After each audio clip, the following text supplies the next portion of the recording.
here, I'm amazed to see what goes on behind the velvet curtain of the Royal Opera House. Every detail on stage tonight has been carefully thought about. The sets, costumes and wigs taking us from the streets of Paris to a port in New Orleans.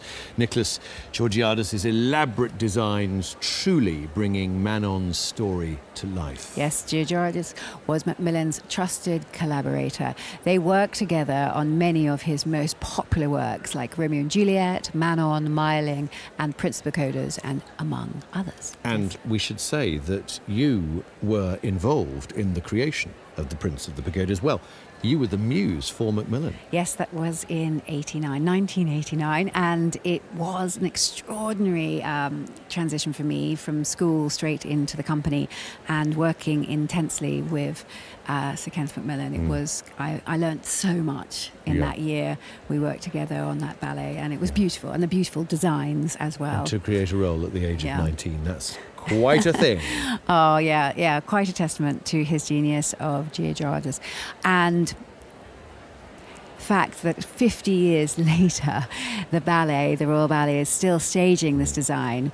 Yes, the Romeo and Juliet is still his Romeo and Juliet, and Manon is still his Manon. And this season, the Royal Ballet is celebrating Georgiadis' centenary. We're very lucky to be joined tonight by his niece, Evgenia Georgiadis. Thank you so much for being with us this evening. Thank you for having me. Do you still get a thrill each time you see one of your uncle's designs come to life? I do. I find it extremely moving, and I'm very, very proud of him, and to be associated with him and to just be able to see the designs every time. Every time I find something new in them. It was such a long and happy relationship that he and MacMillan enjoyed, and it was almost as if they just understood each other. They just knew what each of them wanted. They did. I mean, they were great friends. The story began, of course, with Dame Ninette de Valois, who worked for the Ballet Russe, and she had MacMillan under her wing and took him to meet a designer, and they went to the Slade, where Nicholas was studying since 1953 with a British Council scholarship, and he had won first prize, so he was the best at theatre design at the Slade. And of course, they got on very well. Yeah. He knew all about opera and film from a young man, and they hit it off. They were great friends. And the rest is history. Yeah. And in the 1960s, they formed the Diners Club, which was, dining with Lynn Seymour and, bouncing ideas off each other and having a lovely time. It must have been so much fun. Can I just ask you about the design specifically for Manon? Because we're off to the new world now, but we've seen in the first two acts a wonderful evocation of Paris, rich Paris, poor Paris. I sense it was a city that your uncle loved. It really was, because when Rudolf Nureyev became artistic director there, he had a flat there, so he could see him, and they made fantastic productions together. They revised Petit Pas ballets, and they were some of the grandest ballets that Georgiadis designed. The Sleeping Beauty, Swan Lake, the Nutcracker, which was actually on at the moment, and there's a wonderful exhibition showing designs by Georgiadis for the 30th anniversary from Rudolph's death.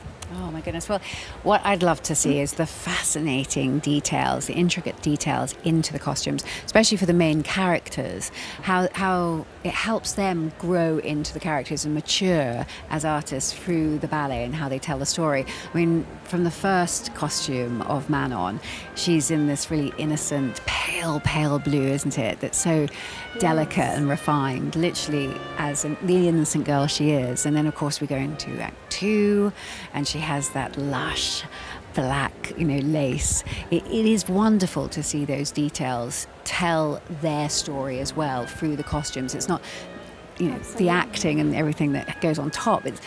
the costumes do it as well, don't they? And at the end, the costume turns to sort of brownish green, like the swamp. Yes. And actually throughout, it's almost part of, this corseted dress, which is greenish, is almost part of the rags at the back. And so is the bed, of course, Yes. with Degria. They sort of turn into They do. the material around them. But what I was fascinating, I mean, from myself performing in these costumes, is they felt real from the period as well. You were purposely laced up. The bodices had bones all the way through them to make you have that understanding of what it was like to be a woman in that era as well. I mean, Nico was a painter, and he was very interested in how costume was shown and represented in paintings. So a lot of the costumes were inspired by book illustrations of the time of 18th century Paris, like book illustrators like Gravelot. It's so interesting because you really see that on stage, don't you? That sense very that much. you are looking at But at the same time, he painting. didn't want to create pastiche. He didn't want to copy exactly. He wanted his own interpretation because he was a painter himself. So he wanted his own stamp on that, his own signature. And, when you see Georgiadis ballets, whether it's Romeo and Juliet or Manon, you know that these are colors that he's using, that, they're specifically Georgiadis colors. These autumnal colors, these beautiful, color-coordinated canvases that he brought on stage, really. Thank you so much for being with us this We evening. could talk to you all night. We really could, Wish you yeah. could, but we've got to So watch. could I. You've got to So watch the next much. act, and we've got to watch it. So much interesting stuff about your uncle Nicholas Georgiadis. Evgenia, thank you. Thank you very so much much. indeed. So we're minutes away from curtain up on the last act of Manon. Our heroine